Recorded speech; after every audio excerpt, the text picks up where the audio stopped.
Ang bawat reklamo may katapat na solusyon. Ito ang interview mo kay Tulfo. Sumugod dito sa atin ang ilang residente ng P. Gomez Street sa West Rembo, Makati. Bitbit nila ang cellphone video na nagpapatunay daw ang kung gaano kaabusado ang isang pulis tagig na naghari-harian sa kanilang lugar. Kung hindi raw nagmumura si PO2 Benjamin Pascual ay nagsasalita raw ito ng malaswa. Ito po, panoorin niyo. Kapter, umisko kita dyan. Wala mo talaga ako, ha. Paparinigan mo pa ako, ha. Kapter, umisko kita dyan. Magtatagumpay ko sa ginagawa mo. Tingnan natin.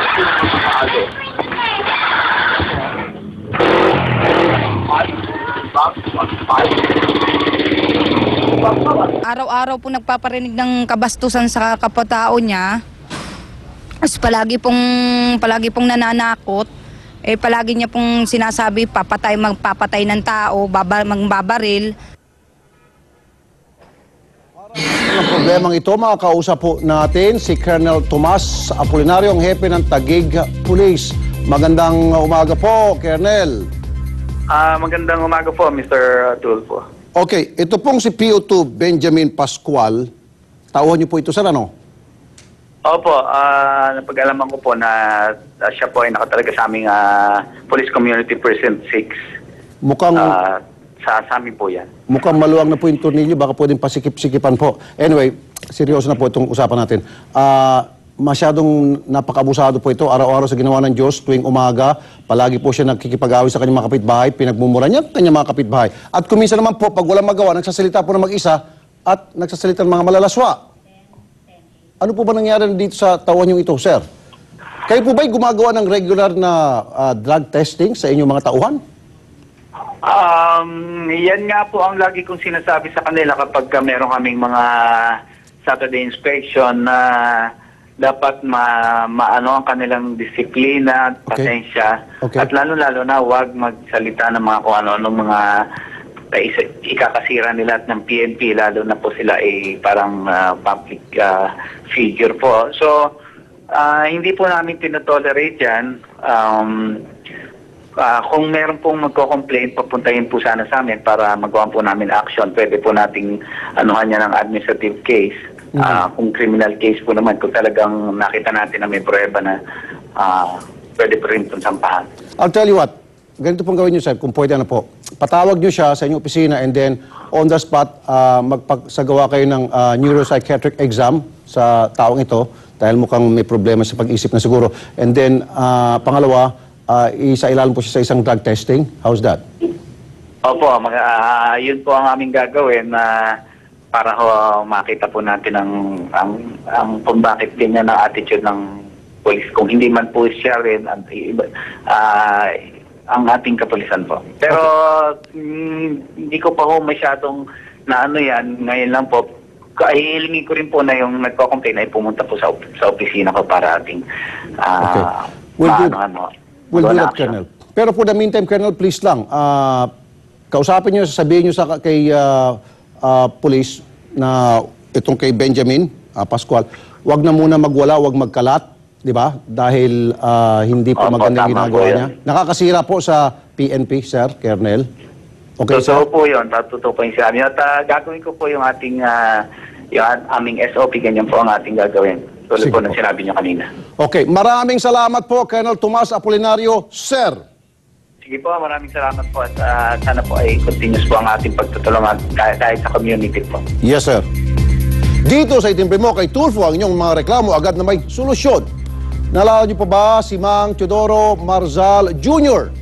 Siya yung lalaking nagulat na lang na ginagamit na ng isang bus driver ang kanyang nawalang lisensya. Sa tulong ng itimbre mo kay Tulfo at ng MMDA, nalinis ni Marzal ang records ng kanyang lisensya na nauna nang nalagyan ng patong-patong na kaso dahil nga sa ginagamit ng iba. Ingatan na raw ni Marzal ang kanyang driver's license para hindi na ulit mawala at magamit pa ng masasamang loob.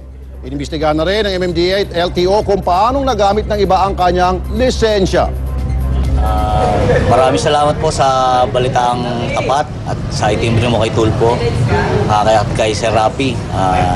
Naayos na po yung lisensya ko. Ay yung mga kaso ko po sa MMDA, nabura na po yung mga ticket. na hindi naman po sa akin. Makapag-renew na rin po ang lisensya. Ito po yung clearance. Okay, welcome po. Walang anuman. Para sa inyong mga reklamo o suggestion sa amin, ipadala niyo po ito sa itimbre mo kay tulfo@gmail.com o mag-text sa 0949-461-6064. Kambyo tayo sa mga police report. 4 ang patay sa sunog na tumupok sa isang bahay sa Parañaque. Hindi raw agad nakaresponde ang bumbero dahil sa isa pang sunog sa lugar ng mga oras ding yon. Ibalita mo, Ino Habana. Hindi na mamukaan ang mga bangkay na maglolang ito matapos maabo ang kanilang bahay sa sunog na sumiklab sa San Antonio Valley 10 sa Parañaque kaninang alas 3 ng madaling araw. Bumisita lang daw kay Lola Venus ang kanyang mga apo kagabi at doon sila nagpasyang matulog. Patay din ang 3 niyang apo sa sunog na sina Kim Gilbert Mendova, 14 anyos, Robert Mendova Jr., 12 anyos at Philbert Mendova, 9 na taong gulang. Sinubukan pa raw ng kapitbahay nilang si Elizabeth Pantigo na gisingin ang maglola, pero tulog na tulog raw ang mga ito. Talagang nagliyab-liyab na sa taas kasi kahoy lang yan eh. Hindi naman siya concrete, kahoy lang talaga siya. Kaya madaling nasunog. Hindi na naabot ang buhay ng mga bombero ang mga biktima. Aminado silang natagalan sila sa pagresponde gawa ng may isa pang sunog sa lugar na mga oras ding yun. Sabihin na natin na nagkaroon ng konting delay dahil nga galing kami doon sa isang malaking sunog din. Inabot kami ng third alarm doon. More or less mga 15 houses ang nasunog doon. 20 pamilya naman ang nawala ng tirahan sa sunog sa barangay Santo Niño. Dahil gawa sa kahoy ang mga bahay, mabilis kumalat ang apoy. Wala namang namatay sa sunog na ito.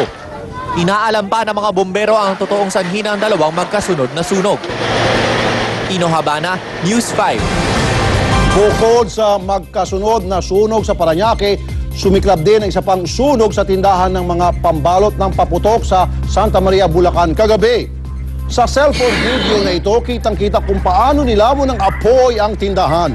Halos walang natira sa loob ng tindahan na naglalaman ng puro papel at mga kemikal. Nadamay din ang katabing bahay at grocery. Tinatayang aabot sa halos 1 milyong piso ang naabong ari-arian. Tumagal ng mahigit 1 oras bago tuluyang napula ang sunog. Posibleng faulty electrical wiring daw ang dahilan nito.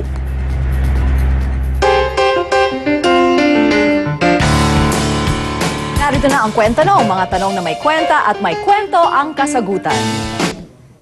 Rafi Ameline, totoo bang may kaugnayan ang mga nunal sa buhay ng tao? Ang bawat tao ay may 10 hanggang 50 nunal daw sa katawan. Ang ibang nunal ay nagiging mas sikat pa nga sa taong meron ito. Ang mga nunal ay mga nagsama-samang umpok ng cell na tinatawag na melanocytes at lahat ng nunal ay may potensyal na maging skin cancer. Mga sino ang unang nagbigay ng kahulugan sa mga nunal gamit ang paniniwalang Taoismo? Swerte ba ang nunal sa inyong mukha? Ikaw ay pinanganak na hindi ka naging maswerte sa iyong mga magulang. Tama. Ikaw ay nakadama ng family problems, batang edad ka pa lamang, hindi mo naranasan yung tunay na saya sa pamilya. Eh ang nunal sa batok? Malakas sa kanilang determinasyon sa kanilang buhay. They won't stop until they get their ambitions. Ang nunal sa braso? Papakita yan ng the capability to lead people in a business that can have their own company someday. Nunal sa ilong? Yan po yung negosyo, business po yan. Pag sa bibig naman po, sales stock, business, tsaka po sa baba naman challenges. Sadyang ang napakaraming nunal sa ating katawan at bawat isa sa atin ay umaasang ang mga ito ang magbibigay ng swerte. Pero mga kapatid, huwag nating iaasa sa mga nunal ang ating magiging kapalaran. Tanging Diyos lang at sariling pagsisikap ang may hawak sa ating buhay. Susunod, dalaga minules siya ng sariling tiyuhin habang natutulog. Isang grupo ng mga iligal na recruiter sa Pasay, Timbog. At mga taga-Germany nagpatagisan sa paggaya sa huni ng usa.